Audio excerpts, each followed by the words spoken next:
This episode may cover sensitive topics like sexual assault, domestic violence, and stalking, which could be triggering. While we recognize the challenges this content may pose, we advise you to prioritize your safety and well-being.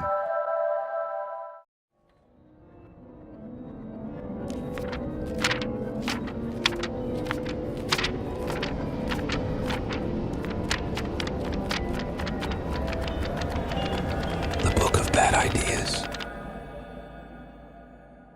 May mga kwento na hindi mo maririnig sa media. Mga kwentong hindi sinasabi ng magulang mo at siguradong hindi mo mababasa sa mga libro ng mundo. Ito ang mga lihim na tinatago ng bawat pamilya, mga kasalanan kinubli ng reliyon, mga desisyong akala mo maliit lang, pero ngayon pinagsisihan mo na. Dito, walang happy ending, walang moral lesson, at kadalasan, ang multo at aswang ay ikaw rin. Ito ang mga twisted stories sa Book of Bad Ideas. At kami ang inyong host. Ako si Nix. At ako si Steve. Don't forget to follow us and subscribe. At humanda na kayo sa ating storyang hindi mo dapat pakinggan mag-isa. Ang una nating storya ay banal na lawa. What if 15 kayong magkakaibigan na pumasok sa lawa pero 13 na lang ang lumabas? Ito ang mahiwagang trahedya na bumalot sa lawang ito at ang huling sandali nila ay nakunan din ng video. Ito ang totoong storya sa atin ngayong gabi ni Jomar Rodriguez. Sulat niya, "Magandang gabi po Ate Nex at Kuya Steve. Follower niyo po ako since 2024. At napapansin ko sa mga comments sa may iilan pa rin ang hindi naniniwala sa hiwaga at misteryo ng engkanto at kulam. Ako po ay mismong nakaranas nito at sana magbigay liwanag sa mga hindi naniniwala. Noong March 13, 2017, 8:30 a.m., may 15 Czech tourists na sakay ng isang bangka ang nag-island hop sa Coron. Ang bangkero nila ay si Jonathan. Sakto pagpatak ng tanghali, nakarating sila sa Kayangan Lake. Dito na sila nag-lunch dahil magandang view. Kung di mo alam kung ano ang Kayangan Lake, ito ay isa sa pinakamaganda at pinakamalinis na lawa sa ating bansa.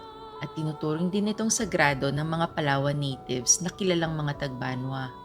Ang paniniwala ng mga Tagbanwa, binabantayan ng isang anito ang lawa na ito, na tinatawag nilang anyo. Isa daw itong malaking pugita o octopus na nakatira sa ilalim ng malaking lawa na ito. Dati, sarado ang mga lawa ng Tagbanwa sa dayong turista.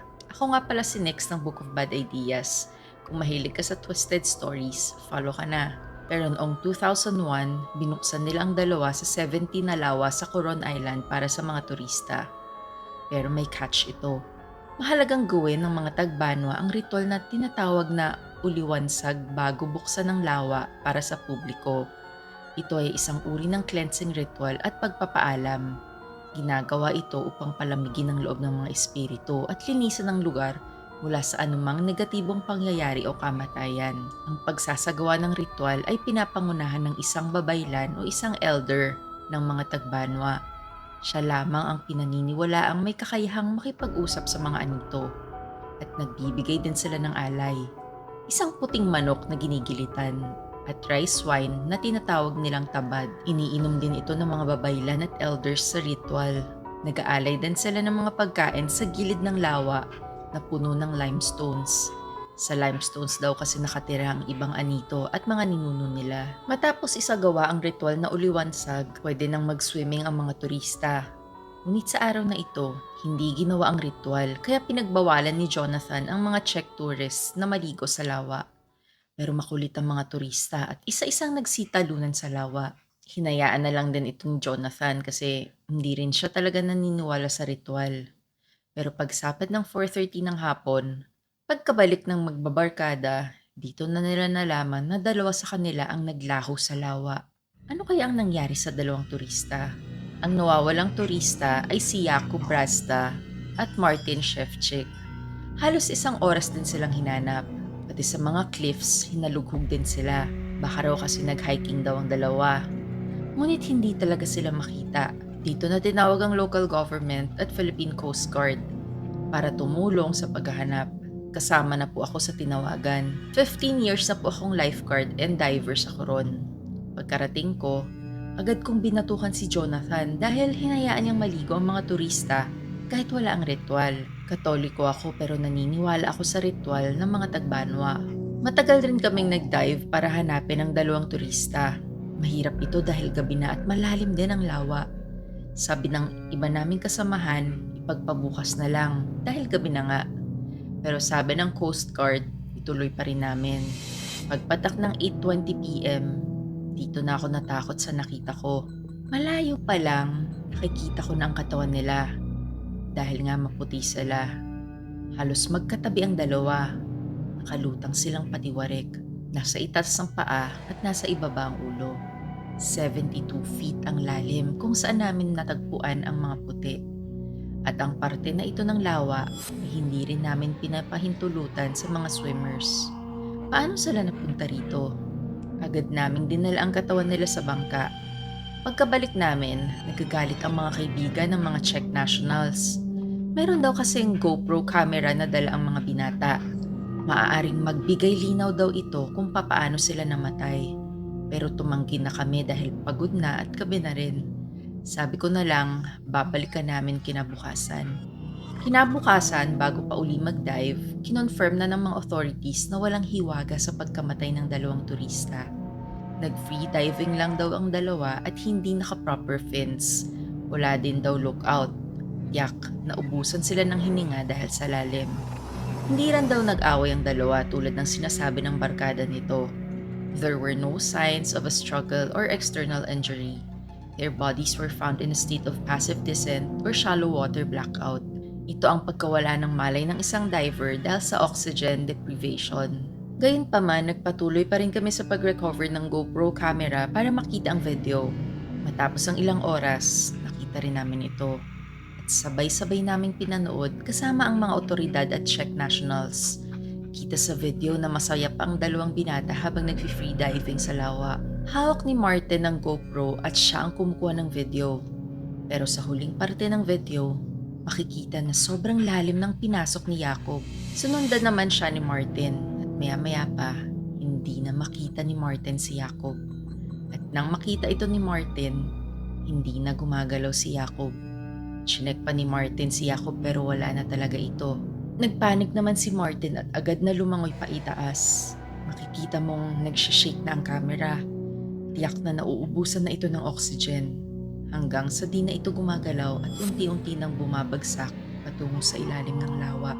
Hindi na nirelease ng authorities ang video sa publiko. Wala silang nakikitang hiwaga sa nangyari. Yan ang gusto nilang ipaniwala sa inyo. Pero ako mismo na nakakita ng video, makikita mo na medyo malabo ang tubig at parang may bahid ng tintang itim. Tiyak akong galing ang tinta na ito sa anito ng lawa na si Anyo, ang higanteng pugita.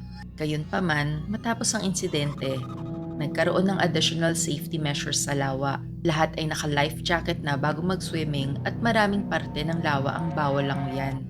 Dinamihan din ng lifeguards na bantay. Higit sa lahat, lagi nang isinasagawa ang ritual na uliwansag ng mga Tagbanwa para siguradong hindi magalit ang mga anito, lalo na si Anyo. Paalala lang po sa mga kabadis natin na laging igalang ang mga sagrado sa ating mga katutubo. Dahil totoo ang hiwaga na bumabalot dito. More power po, Book of Bad Ideas. Grabe, nakakatakot ang storya ni Jomar sa atin mga buddies. Personally, nakapunta na ako sa Coron, hindi nga lang sa lawang ito. Pero alam mo, iba talaga ang pakiramdam mag-swimming doon. Kahit may life jacket ka na, parang may humihila sa'yo pababa. Sadyang may hiwaga talaga ang mga lawa ng Coron. Ang susunod nating storya ay ang bawal na laro pag brownout. Madalas na naman mag-brown out, nakakaasar. Hindi makapag-Roblox, hindi rin makanood ng Reels. Anong gagawin natin? Marahil ang ilan sa inyo ay nakikipagchikan na lang sa kapitbahay. Pero kami, naglaro pa rin, tagu-taguan at tumbang preso. Ngunit last week, sinubukan namin ang spirit of the class. Pero matapos nito, hindi na kami umulit. Bilin nila mama, wag daw namin laruin ito. Pero makulit ang pinsan kong si Ate Genevieve. Kaya kahit takot kami, Sinubukan naming laruin ito. Biyernes ng gabi yon, 8:00. Katatapos pa lang namin kumain. Nagyaya ako ng tagu-taguan pero ayaw nila. Spirit of the Glass daw ang laruin namin. Para naman na exciting, kaya pumunta kami sa bahay ni John Lloyd. Wala kasing tao doon. Ako nga pala si Carmen Garcia, taga Santa Rosa, Laguna. Bago kami magsimula, nagbilin muna si Ate Genevieve ng mga kailangan namin para sa Spirit of the Glass. Una ay kumuha kami ng board at sinulatan ng A to Z at 0 to 9. Tapos, sinulat din ng salitang yes, no, at goodbye. Kumuha din kami ng posporo at kandila. Kinuha din ni Nancy ang shot glass ng tatay niya at yun daw ang gagamitin namin. Sabi naman ni Ate Genevieve na may rules daw kami bago simulan ng Spirit of the Glass. Kaya nakinig akong mabuti. Ako nga pala si Nix ng Book of Bad Ideas. Kung mahilig ka sa twisted stories, follow ka na. Ang unang rule daw sabi ni Ate Genevieve ay tanggalin ng mga rosary, krus o ano pang religious item sa katawan para hindi daw matakot ang espiritong tatawagin. Pangalawa, sa oras na tanungin namin ito kung good spirit ba ito o hindi at kapag sinabing hindi siya good spirit, dapat idiretso namin ang glass sa goodbye.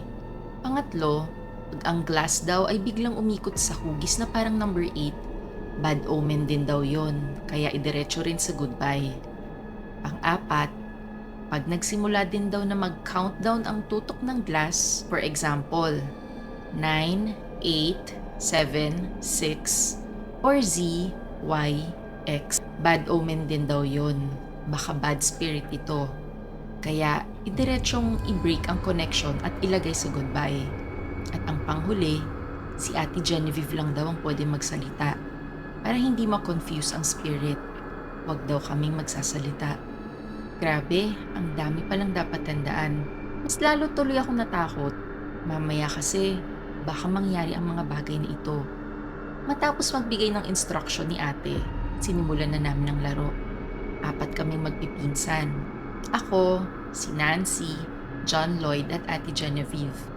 Sinindahan na namin ang kandila at sabay-sabay na inilagay ang daliri namin sa glass. Sabay-sabay naming sinabi, Spirit of the Glass, Spirit of the Glass, please come and join us. Paulit-ulit namin itong sinasabi.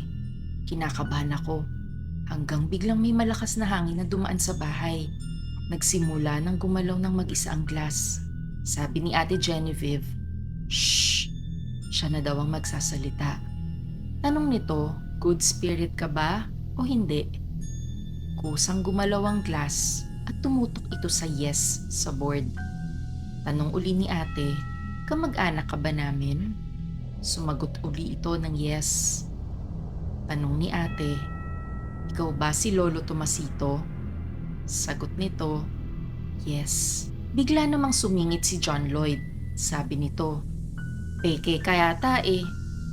Nagalit naman si Ate Genevieve at binatukan ito. Hindi sumagot ang espiritu. Nagsorry naman si ate sa espiritu pero maya-maya pa, biglang namatay mag-isa ang kandila namin. Sumigaw ako. Natakot ako at umalis. Dumiretso ako sa CR dahil napapaihi ako sa takot. Sinindihan naman ito kagad ni ate at patuloy sila sa paglaro.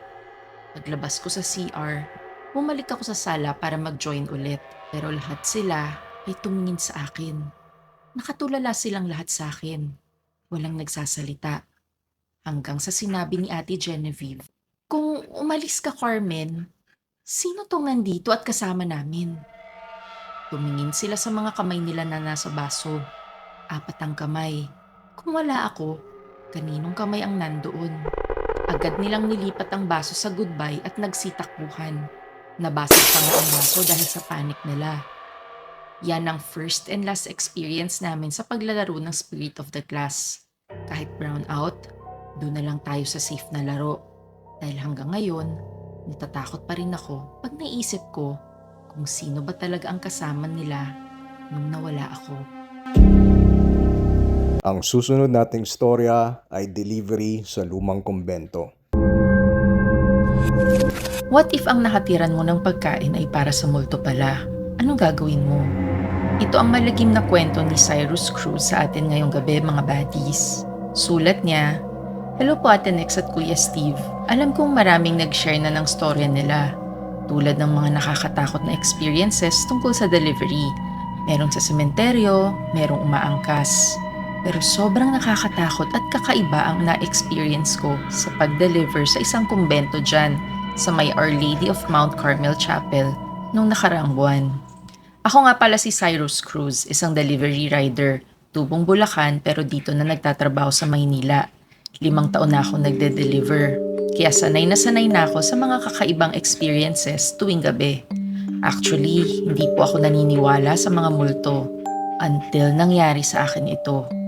Noong March 10, Friday, malapit na maghating gabi, kakahatid ko lang ng pagkain sa may Cubao nang biglang pumasok ang susunod kong order. Nagulat ako at marami ito. Parang pang isang barangay. 5 napakalaking bilao ng pansit. Parang hindi ata kasya sa motor ko pero ginawan ko na lang ng paraan. Ang delivery address ay sa may Broadway Our Lady of Mount Carmel Chapel. Napailing na lang ako nung nakita ko ang delivery address. Paano kasi? Marami na akong narinig ng mga kwento-kwento sa area na ito, lalo na sa chapel na to.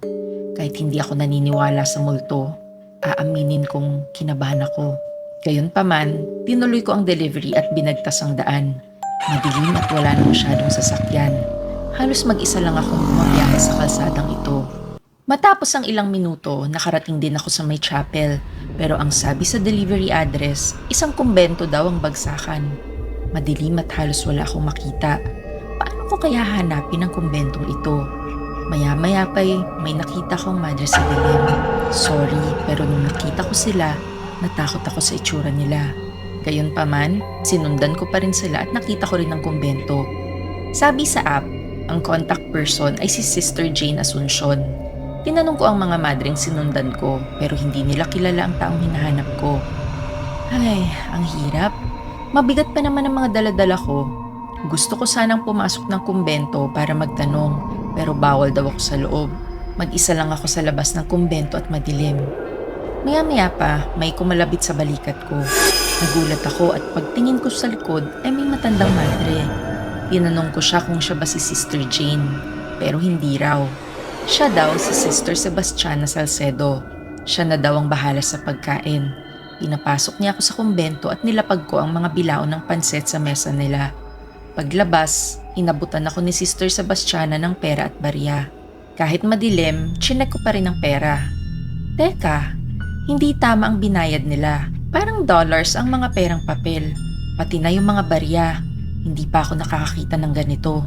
Medyo nagtaka ako. Inisip ko na may pagkamistisa naman si Sister Sebastiana. Baka foreigner itong marunong magtagalog. At isa pa, hindi ko sure kung tama ba ang equivalent sa peso ng dollars na ito. Naku, ayoko ng ganito. Mahirap na. Mamaya lugi pa ako at mapaabono dito. Kaya kinatok ko ng galit na galit ang kumbento. Akala nila maluloko ako ng mga madreng ito. Bigla namang lumabas ang isang madre. Bata ito. Sabi nito, "Kayo po ba ang delivery rider?" Sabi ko oo. Sabay inabutan niya ako ng pera. 3,200 pesos. Sakto sa bill. Nagtaka ako. Sabi ko, may nagbayad na kanina. Pangalan daw niya ay Sister Sebastiana. Pagkasabi ko nito, natahimik si Sister Jane. At sinabing, ginagawa niya yun minsan. Lalo na pag nakikita niyang matagal nang nagnonovina sa kumbento. Hayaan mo na lang yun. Pero makulit ako at tinanong pa siya. Sabi nito sa akin, wag daw akong matakot. Pero matagal nang patay ang madreng iyon. Panahon pa daw ng Kastila yun nabubuhay at nanatili sa kumbento at hindi na umalis ang kaluluwa nito. Tumayo ang balahibo ko at agad-agad akong umalis. Langiya, patay na pala ang madreng nakita ko. Diyos ko, agad akong umuwi pagkatapos nun at sabi ko sa sarili ko, hindi na ako tatanggap ng orders dito sa may Broadway. Makalipas ang ilang araw, nawala na sa isip ko ang pera at barya na binigay ng multong madring iyon. Hanggang sa nakita ko uli ito sa wallet ko nung nagmerienda ako sa karinderya. Lumapit ako sa pawn shop para alamin ang value ng dollars na ito. Dito na ako nabigla na hindi pala ito dolyares, kung hindi Spanish na pera. At ang halaga daw ng lumang pera na ito ay nasa 45,000 pesos. Binenta ko kagad ito sa pawn shop. Sino mag-aakala na kumita pa ako sa lumang pera na ito na galing sa madreng nagmumulto? Mabait naman palang Sister Sebastiana na ito. Ginugol ko rin ang pangalan niya at totoong madre nga siya nung panahon ng Espanyol. At kamukhang kamukha niya ang litrato sa nakita ko sa personal. Hindi ko alam kung masisihan ba ako sa nangyari sa akin o matatakot, pero isang bagay lang ang tiyak ko. Hinding-hindi na talaga ako babalik sa kumbentong iyon. Ang susunod nating storya ay kulam sa pari. What if nakulam ang isang pari? Posible ba talaga itong mangyari? Ito ang totoong istorya ng isang exorcist sa atin. Nung nakaraang buwan, namatay pala ang tita ko.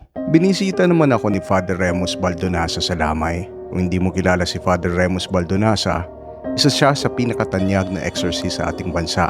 Mentor din siya ng Kamay ng Diyos. At sa lamay na ito, naikwento niya ang kulam sa isang pare. Ako nga pala si Steve ng Book of Bad Ideas. Kung mahilig ka sa twisted stories, follow ka na.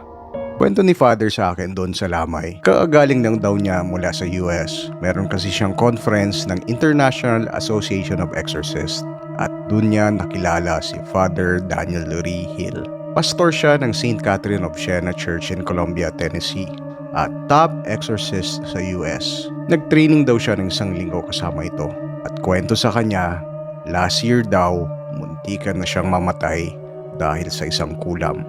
Kwento ni Father Daniel kay Father Remus, may humingi daw ng tulong sa kanya na isang pastor sa Nashville. Matagal na daw possess ang dalagang ito at kailangan niya ng isang exorcist. Para kay Father Daniel, isang normal lang na araw ito sa kanya. Dala niya ang mga gamit niya sa gagawing exorcism. Ito ang St. Benedict Medal at Crucifix, Biblia at Holy Water, relic ni Father Pio at ang pinakamahalaga sa lahat ay isang kahoy mula sa True Cross. Yes, ito ang galing sa mismong krus ni Kristo. Pagkadating niya sa bahay ng dalaga, ramdam niya kaagad ang presensya ng demonyo. Hindi lang daw ito isa, kundi marami ang sumasapi dito. Ito ang tinatawag nilang Legion. Kinausap ni Father Daniel ang parents ng dalaga at pumayag namang itong gawin ang exorcism. Pumasok si Father sa kwarto at nakita niya ang dalaga. Kalmado lang ang babae pero nakatitig sa kanya. Ngunit nang nagsalita ito, boses ng lalaki ang lumabas sa kanya. Marahil sa marami matakot kayo pero kay Father Daniel, wala lang ito. Kinausap ni Father Daniel ang dalaga pati na rin ang demonyo at makalipas ang 5 minuto, bigla na lang umalis si Father Daniel sa kwarto. Tinanong siya bigla ng magulang kung bakit siya umalis. Sabi ni Father Daniel, di niya daw pwedeng gawin ang exorcism rites dahil ang babaeng ito ay hindi tinatalikuran si Satanas. Itong dalaga pala ay mahilig sa witchcraft at dahil sa possession sa kanya, mas lumawak ang kanyang kaalaman sa dark arts. At ayaw niyang i-give up ito. Kaya gusto niya lang magstay ang demonyo sa kanya. Pagka-uwi ni Father sa bahay, kaala niya natapos na ang araw niya. Pero biglang sumakit ang paa niya. Inatake na pala siya ng gout. Matagal na siyang hindi inatake ng gout dahil sa healthy diet niya. Kaya nagtaka siya bakit ganito. Agad naman siyang pumunta sa ospital. At pati sa ospital, ang mga doktor ay nagtaka din. Normal naman lahat ang sa kanya, pati na rin ang uric acid niya. Gayunpaman, binigyan siya ng gamot ng mga doktor kahit hindi alam kung anong nag-trigger sa gout niya. Agad namang tinawagan ni Father Daniel ang kanyang mentor sa Rome. At sinabi ng mentor niya, alam niya kung anong nangyari kay Father Daniel. Sabi nito, masakit ba ang kaliwang paa mo? Nagulat si Father Daniel. Sagot niya, oo. Tanong uli ng mentor niya, nagdasal ka ba kaninang umaga bago pumunta sa taong possessed? Dito na napaisip si Father Daniel. Hindi nga pala siya nagdasal nung umaga. Importante ito para sa mga exorcist priests na magdasal ng prayer of protection pati ang prayer kay Saint Benedict at Saint Michael the Archangel. Sabi ng mentor niya, malamang nakulam ka. Hindi makapaniwala si Father Daniel na ang dalagang iyon ay ganun kalakas at kayang gumawa ng curse na ito sa kanya. Sa mga sumunod na araw, nagpatulong si Father Daniel para ipagdasal ang kanyang gout at kalaunan na wala na rin ang kulam na ginawa ng dalaga sa kanya. Kala ni Father Daniel dito na matapos ang istorya ng dalaga. Pero makalipas ang 1 taon, tumawag uli ang parish priest ng Nashville. Humingi uli ito ng tulong sa kanya at yes, parehas pa ring babae ang tinutukoy niya. Sabi nito, ready na daw ang babae itakwil ang demonyo ngayon. At sa pagkakataong ito, mas nakakatakot ang itsura ng babae at madami ng boses na nagsasalita sa babae. Pero pagkatapos ng 5 minutes, umalis din siya. Tinanong uli siya ng parents kung bakit siya aalis. At gaya ng last year, sabi ni Father, ang babaeng ito ay ayaw pa rin itakwil si Satanas. Umuwi na si Father at parang sabi niya nasayang lang ang oras niya dahil hindi naman totoo ang sinasabi ng parish priest. Ayaw pa rin itakwil ng babae si Satanas. Kinabukasan, habang nagmimisa si Father Daniel, tinawagan siya uli ng parish priest na ito sa Nashville. Sabi nito, yung dalagang sinapian ng demonyo ay nasa ospital na ngayon at kritikal ang kondisyon. Agad namang pumunta si Father Daniel sa ospital. Ngunit pagdating niya, patay na pala ang dalaga. Hindi alam ng parish priest pati ng parents nito kung ano ba talaga yung sakit niya dahil hindi rin alam ito ng mga doktor. Pero sabi ni Father Daniel, alam niya daw kung anong nangyari. Kunento ni Father Daniel ang kulam na ginawa ng dalaga sa kanya last year. Ngunit kahapon bago siya pumunta sa dalaga, sinigurado ni Father Daniel na dinasal niya ang prayer protection pati ng dasal kay Saint Benedict at kay Saint Michael the Archangel. Malamang sinubukan uling kulamin siya pero hindi alam ng dalaga na protektado na si Father Daniel at bumalik sa kanya ang kulam. Nakakalungkot ang istorya ni Father Daniel kay Father Remus. Pero gusto lang sabihin ni Father Daniel kung gaano kaimportante ang prayer protection lalo na sa kanilang mga exorcist. Kaya kayo mga buddies, mag-ingat kayo kung bibisita kayo sa mga sinapian. Hindi natin alam kung anong kulam ang pwede nilang gawin. Kaya parating magdasal at humingi ng proteksyon kay Jesus. Ang huli nating storya ay Anghel sa Lindol. Naniniwala ka ba na mayroon tayong guardian angel? What if niligtas ka nito habang lumilindol? Alam naman nating lahat na niyanig ng lindol ang Jensan at Sarangani. Bagamat napakalungkot ng balitang ito, meron tayong isang kwento na puno ng hiwaga mula sa trahedyang ito. Ang sender natin ay si Kate Salazar ng Sarangani. Sulat niya sa amin, "Good evening po Ate Nix at Kuya Steve. Isa po kami sa mga biktima ng lindol kamay-kailan lang. Alam ko po madaming nakapila sa mga stories para sa inyo, pero sana mabasa niyo po ng una ang storya ko. Itago niyo na lang po ako sa pangalang Kate Salazar. Grade school student po ko. Actually, nangyari po ito sa aking kaibigan na itago na lang din po natin sa pangalang Luna. Tandang-tanda ko po ang takot nung nangyari ang lindol sa school namin. Sabay kaming nag-CR noon ni Luna. Sakto, lumindol. Grabe po ang lindol, yung kisame ay biglang bumagsak sa CR at sa kasamang palad na pagsaka ng paa ko at napilay po ako. Katabi ko lang naman si Luna pero alam niyo po, yung kisame na dapat babagsak sa kanya, biglang nadurog. Hindi ko po alam kung paano po i-explain pero kitang-kita to ng mata ko. Tila parang may pumoprotekta kay Luna. Hindi ko man nakita pero tsak ako na isa tong guardian angel. Nagpasalamat naman si Luna sa rosaryo na hawak niya. Ako nga pala si Steve ng Book of Bad Ideas. Kung mahilig ka sa twisted stories, follow ka na. Agad namang tumawag ng teacher si Luna para ma-rescue ako. Pagdating namin sa ospital, kahit manghang-mangha ako sa nangyari kay Luna. Dahil isang miracle to, di ba? Pero parang nagtampo ako sa Diyos. Bakit? Bakit si Luna lang kasi ang may guardian angel? At siya lang ang niligtas sa kamatayan. Ako, nabaldado pa ako. Nasaan ang guardian angel ko? Bakit ako hindi tinulungan? Gayunpaman, dumating si Luna sa ospital nung gabing yon at kinamusta din ako. Habang nagkukwentuhan kami, sinabi sa akin ni Luna na babalik siya bukas sa school. Pinagbawalan ko naman siya. Sabi ko, suspended na ang classes, Luna, at halos babagsak ng building sa school. Pero ayaw paawat ni Luna. Top 2 kasi sa section namin si Luna. Kailangan niya daw kunin ang mga libro niya sa locker at mag-aaral daw siya sa bahay. Sinumbong ko naman siya sa nanay niya, pero wala ring nagawa ang nanay niya.